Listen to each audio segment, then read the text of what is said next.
নমস্কার।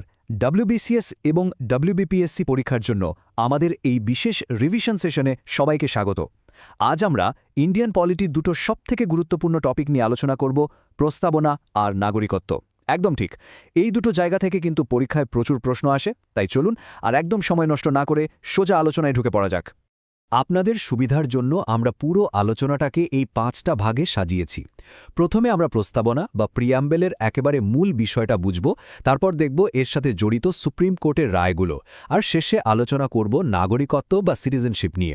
প্রত্যেকটা সেকশনই কিন্তু পরীক্ষার জন্য খুব ইম্পর্ট্যান্ট। বেশ, তাহলে আমাদের প্রথম পর্ব শুরু করা যাক। প্রস্তাবনা। দেখুন, প্রস্তাবনাকে বলা হয় সংবিধানের আত্মা। কেন? কারণ এখান থেকেই আমরা আমাদের সংবিধানের মূল দর্শনটা, এর আসল উদ্দেশ্য আর আদর্শের একটা পরিষ্কার ছবি পাই। এই যে বিখ্যাত উক্তিটা দেখছেন, এটা প্রস্তাবনার কাজটা মনে রাখার জন্য কিন্তু সেরা। N.A. পালখিওয়ালা বলেছিলেন, প্রস্তাবনা হল সংবিধানের পরিচয়পত্র। মানে এটা হলো আমাদের সংবিধানের একটা ইন্ট্রোডাকশন, এর মুখবন্ধ, এর মূল সারাংশ। পরীক্ষার জন্য এটা কিন্তু একটা ভাইটাল পয়েন্ট। এই যে 4টে মূল উপাদান, এগুলো একদম মনে গেঁথে নিতে হবে। কর্তৃত্বের উৎস কি? আমরা ভারতের জনগণ। রাষ্ট্রের প্রকৃতি কি? উদ্দেশ্য কি? আর গ্রহণের তারিখ 26শে নভেম্বর 1949। এই 4টে স্তম্ভের উপরই কিন্তু পুরো প্রস্তাবনা দাঁড়িয়ে আছে। আচ্ছা, এই স্লাইডে যে শব্দগুলো রয়েছে, সেগুলো আমাদের দেশের চরিত্র ঠিক করে দেয়। আর শুধু শব্দগুলো জানলেই হবে না, এদের যে ক্রম বা অর্ডারটা, সেটাও কিন্তু মনে রাখতে হবে। সার্বভৌম, সমাজতান্ত্রিক, ধর্মনিরপেক্ষ, গণতান্ত্রিক, প্রজাতন্ত্র, এই অর্ডারটা কিন্তু পরীক্ষায় প্রায়ই জিজ্ঞাসা করা হয়। তো প্রস্তাবনার বিষয়বস্তু তো আমরা বুঝলাম, কিন্তু এখান থেকে সবচেয়ে বড় আইনি প্রশ্নটা কি ওঠে জানেন? প্রশ্নটা হলো, প্রস্তাবনা কি আদৌ সংবিধানের একটা অংশ? এই নিয়ে সুপ্রিম কোর্টের দুটো ঐতিহাসিক রায় আছে, চলুন সেটা দেখে নিই। এই স্লাইডটা একটা 5 স্টার পয়েন্ট, এটা একেবারে মুখস্থ করে নিন। প্রথমে 1960 সালের বেরুবাড়ি ইউনিয়ন মামলা। এই মামলায় সুপ্রিম কোর্ট বলেছিল প্রস্তাবনা সংবিধানের অংশ নয়। কিন্তু 1973 সালের ঐতিহাসিক কেশবানন্দ ভারতী মামলায় সুপ্রিম কোর্ট তার আগের রায়টা পুরো উল্টে দিয়ে বলে, হ্যাঁ, প্রস্তাবনা সংবিধানের একটি অবিচ্ছেদ্য অংশ। এই 1973 সালটা কিন্তু মনে রাখা ভীষণ জরুরি। বেশ, কেশবানন্দ ভারতী মামলাতে তো ঠিক হয়েই গেল যে প্রস্তাবনা সংবিধানের অংশ। তাহলে পরের প্রশ্নটা কি? একে কি সংশোধন বা অ্যামেন্ড করা যায়? উত্তরটা হলো হ্যাঁ, যায়। সংবিধানের 368 নম্বর ধারা অনুযায়ী এটা করা সম্ভব। কিন্তু জানেন কি, আজ পর্যন্ত এটা মাত্র একবারই সংশোধন করা হয়েছে। আর সেই একমাত্র সংশোধনীটা হল 1976 সালের 42তম সংশোধনী। এটাকে কিন্তু মিনি সংবিধানও বলা হয়। এই সংশোধনীর মাধ্যমে 3টে নতুন শব্দ আমাদের প্রস্তাবনায় যোগ করা হয়েছিল। ভালো করে নোট করে নিন: সমাজতান্ত্রিক, ধর্মনিরপেক্ষ এবং সংহতি। ঠিক আছে, প্রস্তাবনার বিষয়টা আমাদের কাছে পরিষ্কার। এবার চলুন আমাদের আলোচনার দ্বিতীয় গুরুত্বপূর্ণ টপিকে যাওয়া যাক, নাগরিকত্ব। অর্থাৎ এই সংবিধান কাদের জন্য, সেই নাগরিকদের কথাই এবার আমরা বলবো। চলুন এর সাংবিধানিক ভিত্তি দিয়ে শুরু করা যাক। নাগরিকত্ব নিয়ে প্রথম যে তথ্যটা মাথায় রাখতে হবে, সেটা হলো এটা সংবিধানের দ্বিতীয় ভাগে অর্থাৎ পার্ট 2তে রয়েছে।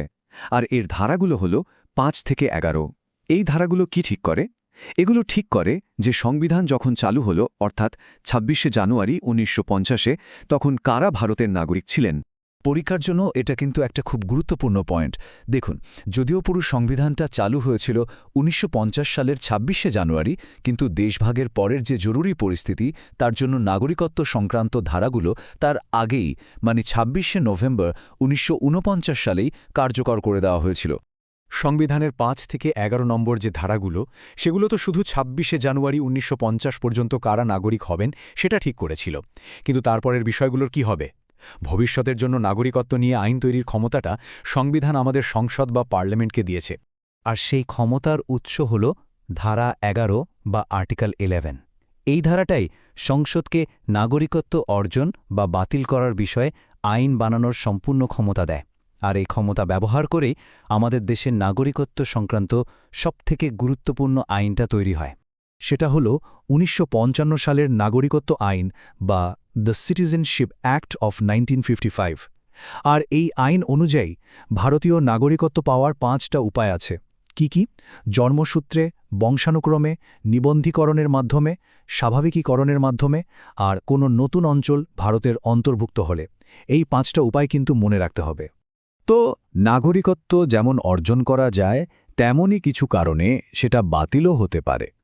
এই ১৯৫৫ সালের আইন অনুযায়ী নাগরিকত্ব হারানোর ৩টে উপায় আছে। ১. কেউ যদি স্বেচ্ছায় নাগরিকত্ব ত্যাগ করে। ২. যদি অন্য দেশের নাগরিকত্ব নিয়ে নেয়। আর ৩. যদি সরকার কোনো কারণে, যেমন প্রতারণার জন্য, নাগরিকত্ব কেড়ে নেয়। আমরা অনেকটা পথ পেরিয়ে এসেছি। চলুন এবার পরীক্ষার জন্য সবচেয়ে জরুরি পয়েন্টগুলো একবার ঝটপট রিভিশন করে নিই। দেখুন, প্রস্তাবনার জন্য ১৯৭৩ সালের কেশবানন্দ ভারতী মামলা আর ১৯৭৬ সালের ৪২তম সংশোধনী, এই দুটো তথ্য কিন্তু কোনোভাবেই ভোলা চলবে না। এগুলো একেবারে ঠোঁটস্থ করে রাখতে হবে। আর নাগরিকত্বের জন্য মনে রাখতে হবে এটা সংবিধানের দ্বিতীয় ভাগে আছে, ধারা ৫ থেকে ১১ পর্যন্ত। আর বর্তমানে যে আইনটা চলে সেটা হলো ১৯৫৫ সালের নাগরিকত্ব আইন। এই পয়েন্টগুলো একদম ক্লিয়ার থাকা চাই।